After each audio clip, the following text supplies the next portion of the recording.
It hasn't even been that long since we did our last analysis on Sonic Lost World, and yet the details keep pouring in, such as at the recent Gamescom event that included a new trailer and new demo levels. So you know what that means, it's time to roll out the old analysis machine to see what secrets the footage might be hiding.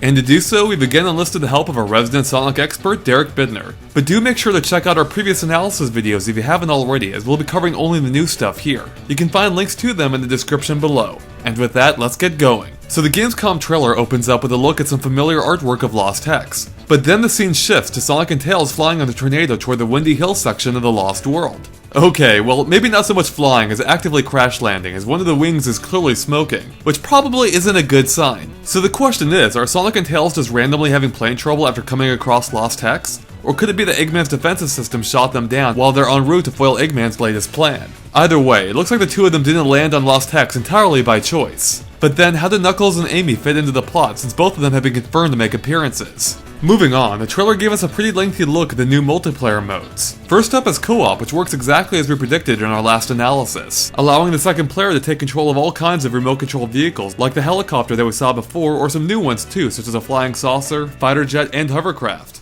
And though it seems like all these RC vehicles will handle similarly, they'll also have at least one unique ability too that'll change how exactly the second player can help out. As we can see, the fighter jet can launch missiles that automatically home in on enemies, the helicopter can drop bombs, the hovercraft can flip upside down to create a temporary platform for Sonic, and finally, from what we can tell, it looks like the UFO can slow down time to help Sonic time things better. And it sounds like Tails will actually be the one in control of these vehicles, as we can hear him jabbering throughout this section. And we're going to take a wild stab in the dark and guess that he'll be using his Milo's electric device as the remote control. Of course, this begs a question, why can't the second player just play as Tails like in the old school Sonic games? Well, besides practical technical reasons like the game being a single player focused adventure, do you remember that cutscene we talked about in our last analysis where Tails nearly got wiped out in the second world? Maybe he actually did get injured and that's why he helps out from the sidelines of the RC vehicles. Although some of those vehicle scenes are from the first world in the game before said injury would have occurred, but this could easily be explained away if it can revisit levels like in Sonic Colors. Or, it could just be that Tails is trying to repair the tornado but is able to tinker with his RC toys in the meantime. Okay, we're probably way overthinking this, but that's what we're paid to do. Along with cooperative play, players can race against each other using virtual hedgehogs or Sonic bots which return from Sonic Colors. Unlike that game though, the races now take place in the actual levels rather than simple courses designed exclusively for multiplayer.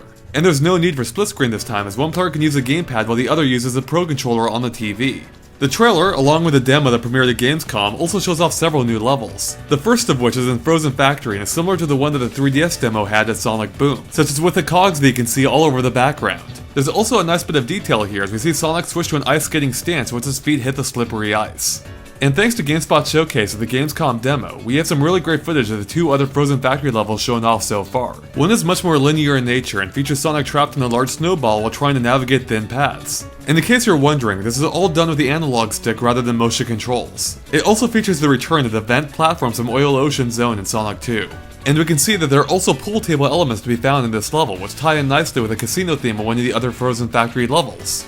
Oh, and even more classic Sonic enemies make their return here as well, such as Crab Meats and Bombs, both from Sonic 1, along with Cluckoids from Sonic & Knuckles, which like before will attempt to blow you around.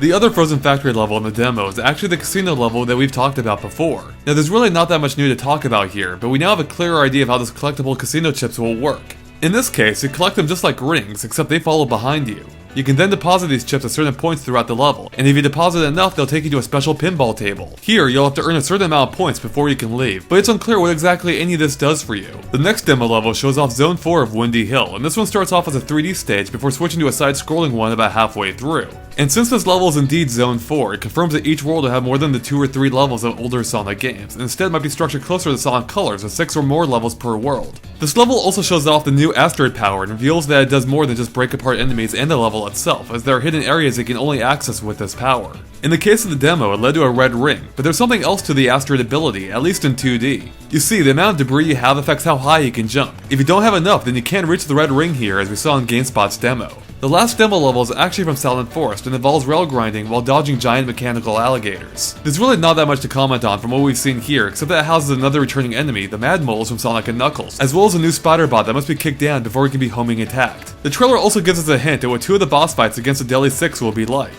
Zoro is shown remarking how much Sonic's happy personality has irked him while going on to make Shadow clones. Now there's no footage of the fight itself, but it's safe to assume those clones would come into play. And if we had to guess, the number of clones will increase the longer the fight goes on. Also, did you catch the owls in the background? They're the same ones shown during the Selden Forest level where they project spotlights that Sonic has to avoid. This not only confirms that Zora is indeed the boss of this world, as we mentioned back in our analysis of the Colors trailer, but also hints that maybe that level leads up to the Zora fight itself rather than being its own level, as was the case in Sonic Colors. Now we don't know for sure of course, but it would make sense if Sonic had to sneak past all those owls in order to confront Zora himself. The other boss fight we can see is against Zaz in Windy Hill. And no, we still don't have any idea what the object that he's carrying is, though it almost seems like he's trying to smash Sonic with it. And this also marks one of the few times that Sonic himself is being chased in the boss fight rather than being the one doing the chasing. Okay, we're just about done here, but there's still a few more things we'd like to point out. First up is that the name of the fifth world has been revealed, Tropical Coast, and it's actually the place that houses the underwater grinding level that was showcased to Sonic Boom.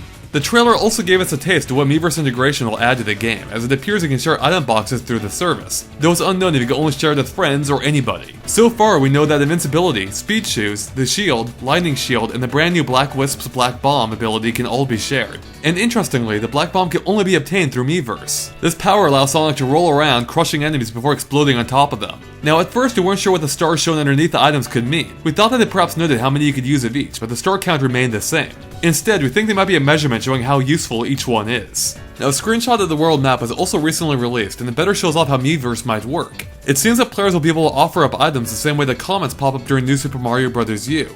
But there's no way to know whether these items are just gifted to another player, or if they have to be bought by some means in order to unlock their use. And beyond that, we also get a glimpse at one of the individual area maps, and it appears to be very similar to Sonic Colors, where Sonic will actually run from act to act, which further supports the idea that each world will have quite a few levels. Finally, a special version of Sonic Lost World is unveiled, the Deadly 6 Bonus Edition. It provides the Nightmare DLC, which can be accessed at any point in the game. In it, Sonic and the Deadly 6 are pulled into a world of nightmares by Wise Man from Sega's famous game Nights into Dreams. He'll then have to take on the Deadly 6, who are all teamed up with various bosses from the Nights games. Now, completing this DLC unlocks a Black Wisp ability to be used anywhere, not just through Miiverse. So that's a cool bonus for people who pre-order the game. And with that, we're done covering everything we could dig up on Sonic Lost World. And like always, let us know if you missed anything by posting in the comments. If you liked our analysis, please make sure to like us on Facebook or follow us on Twitter at GameXplain. There are even super easy to click links in the description below. Thanks for watching, and make sure to keep an eye on GameXplain.com for more on Sonic Lost World and other things gaming too.